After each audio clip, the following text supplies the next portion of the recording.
New tonight, repairs to Lancaster Street Hill in Marietta are expected to wrap up by this weekend as long as the weather permits.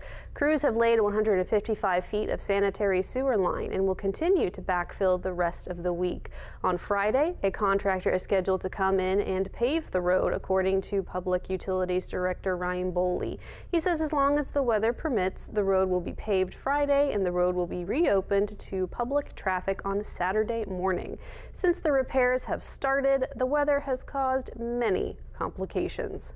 The extreme amount of rain that we've been experiencing has been continuing to fill the hole up and causing unstable conditions in the hole. So we have to assess those every day, and for the safety of the employees, the guys are spending time pumping the water out and completing the backfilling process. We will keep you updated on this project and let you know when the road reopens.